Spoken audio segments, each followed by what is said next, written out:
let's talk about microbial inoculants, and it makes sense to talk about rhizobium in the beginning because rhizobium is the first and most popular microbial inoculant. So these are the four questions about which we'll be talking today.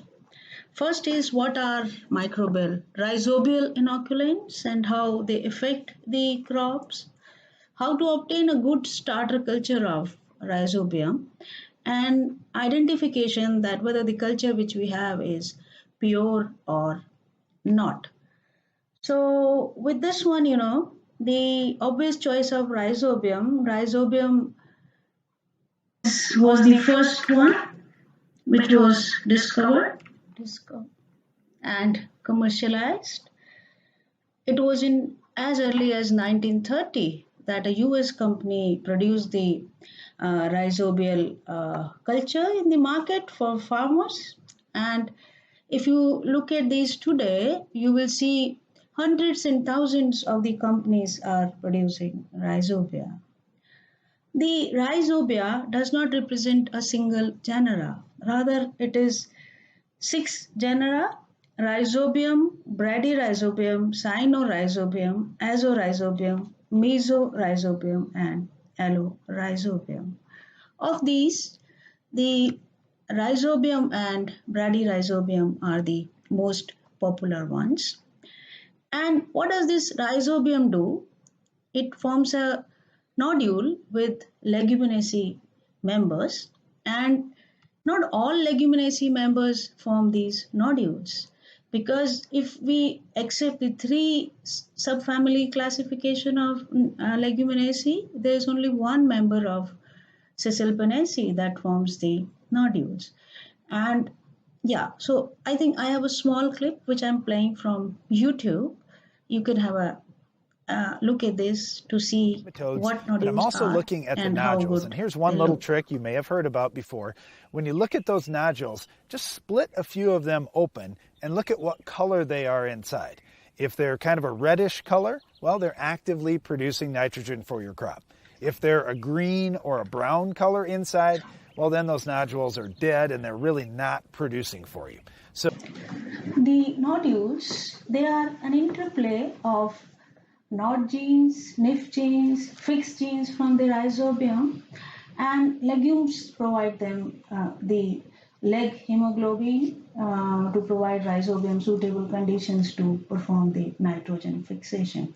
And it is not that the rhizobium is not present freely in the soil, that it grows like mycorrhizal fungi. It grows freely in the soil. So coming to the next thing is that how will we identify, or how will we first isolate the rhizobial inocula? The amount of nitrogen fixed by rhizobiums is quite high compared to all other nitrogen fixing microorganisms. It falls in the range of 40 to 225 kilogram nitrogen per hectare. And in several crops, it is sufficient to apply rhizobium there. Like I say, it may be peanuts, cowpeas, soybeans, there it is sufficient. But in some of the crops like in common beans, we need to apply additional nitrogen to supplement to get its best growth. But the interesting point is, if we apply additional nitrogen and do not apply rhizobium, because nodule formation is quite important for them to take up this additional nitrogen. So going further, we now know that we'll be able to isolate nodules we will be able to isolate the rhizobium from nodules. We culture them on a special medium for them is called as Yema medium, and here you can see a petri plate where rhizobia are cultured on Yema medium, and the rhizobium can be identified by their white, translucent, glistening, elevated colonies with entire margin. And you need to keep the starting material uh, for 2 days at the temperature of 20 to 28 to 30 degrees Celsius on this medium, and you get good white colonies of rhizobium. It is all right that you got the colonies, and but the point is that we have another lot of bacteria. They are microscopic. They are very similar in their appearance in the colony by our eyes. So we need to make sure that the bacteria which we have identified, which we have isolated, is rhizobium. In fact, there is one bacterium which is agrobacterium that shows similar colonies as we have in rhizobium. But for that one, we again grow these rhizobial colony into another medium that is called as Cryma medium. And if it is rhizobium and not agrobacterium, the colonies will not change their color, meaning the colonies change their color. If it is agrobacterium takes up the Congo red in this medium. Then after this is done, we try to identify this microscopically also. We have the popular gram staining methods through which we can identify them. So gram staining, it is a gram negative bacteria, so it will show you pink cells, oval small pink cells, and with that you can confirm that this is rhizobium.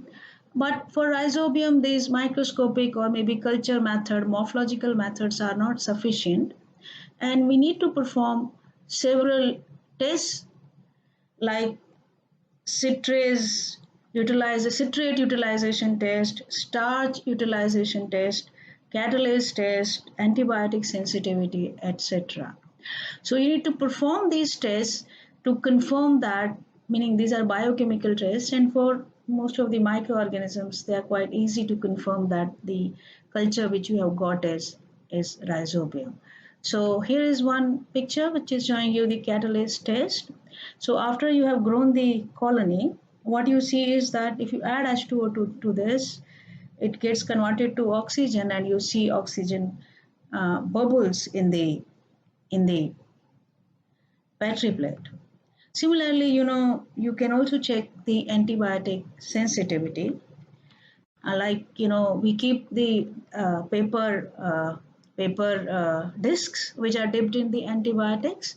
If it is susceptible, then there will be no colony around this disc, and if it is resistant, you will see fungal colony around this. And the strains, and these are, we have previously known features of these biochemical characters with which we could confirm that this is rhizobium. And the final identification and confirmation comes from the molecular test. So if you're going to identify this to the species or maybe cultivar level, you have to have the molecular structure of this rhizobium. So that was about rhizobium isolation and characterization. I hope you enjoyed this, and I look forward to see you in the next lecture of mine. Thank you.